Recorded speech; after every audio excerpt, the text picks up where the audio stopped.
Well, hello and happy Tuesday. Welcome to today's Bible reading video. Our passage today is 1 Samuel chapter 19 verse 8 through to chapter 20 verse 17. And what we see in our passage today is at the start, Saul gets really angry at David, and so David is forced to flee for his life. And then David's wife, who is also Saul's daughter, Michal, I don't actually know how to, we'll say Michal.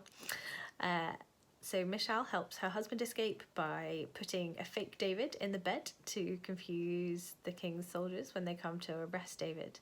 And then David gets away and he meets with Jonathan, Saul's son, who again starts to make a plan to try and help David escape, to keep him safe. And so I wonder how we can think about this for us. What does this mean for us in our day-to-day lives? And I was thinking about how in the world of this passage, Saul represented the prevailing culture.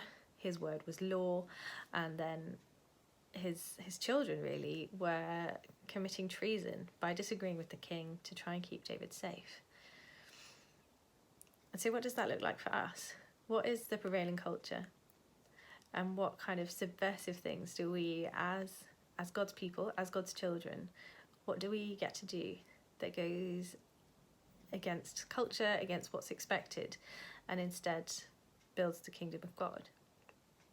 And to be really clear, I'm not framing this in the light of the coronavirus and the various lockdown restrictions and masking restrictions.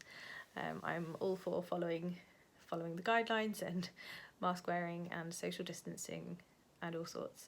So let's, just to be super clear, let's not misunderstand what I'm talking about. But I think I'm talking more about what's the culture in your workplace, for example. Is it standard practice to have some banter? Does the banter go into meanness? Is there a culture of encouragement or discouragement? What can you do as someone who loves and follows Jesus? What can you do in your workplace that goes against the prevailing culture and instead builds a little bit of the kingdom of God? Or on social media, for example, it's an increasingly angry place, particularly on Facebook.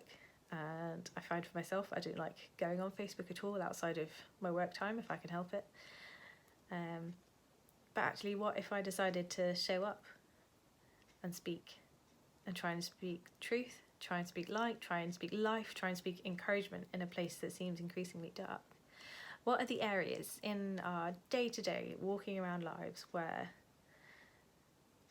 the norm is not the norm of God's kingdom, and we can build a bit of God's kingdom instead? If you have any thoughts or ideas, maybe pop them in the comments on YouTube or on Facebook. I'd love to talk with you about this. How do we build the kingdom of God? How do we change the culture of where we live?